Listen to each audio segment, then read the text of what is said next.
السلام علیکم مینوال امید لرم چې تاسو به ټول روغ جوړ به وئ. نیلم ګل اخیر خو عزتمنو خپل خاوند بې دردۍ سره ووژله، قاتلانه حمله پرې وکړله. تاسو موږ سره په دې ویډیو کې کتلی شئ.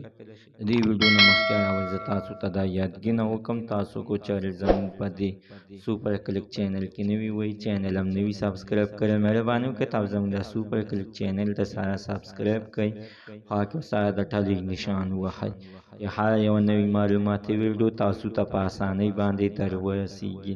نیلم ګل عزتمنو څه د تعریف محتاج نه ده، دا د مراد خان ښځه وه چې د هغې نه بعد بیا عزتمنو مراد خان ورته طلاق نه ورکړی، خاوند ترې نه یعنې ښځې ترې نه پخپله واخیستلو. نیلم ګل د دغې دپاره چې تا ولې د فاطمه ګل سره واده وکړو او هغه دې د ما نه په پټه باندې وکړو چې ما ته 3 ورځې بعد پته ولګېدله، نو ما بیا نه غوښتل چې تا سره زه نوره زندګي تېره کړم.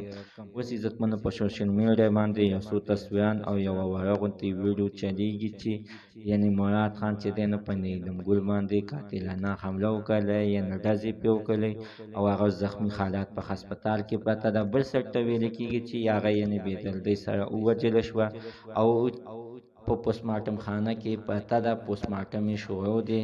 چې موږ په خپله باندې د دې نه خبر شولو عزتمنو ډېره سخت خفه شولو، ځکه چې نیلم ګل یوه مشهوره ټیک ټاکر ده او څه د تعریف محتاج نه ده، د هر سړي په زړه کې اوسي.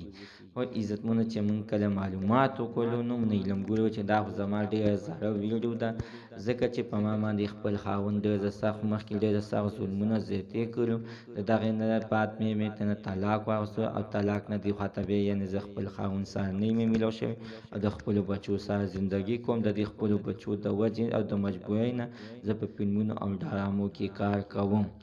موږ ساتن نن ورځې معلومات د دې ځای پورې د نوي معلومات دپاره د سره زموږ د سوپر کلک چینل ته سره سبسکرایب کړئ، خوا کې سره د ټلۍ نشان ووهئ چې هر یوه نوي معلوماتي ویډیو تاسو ته په اسانۍ باندې در ورسي.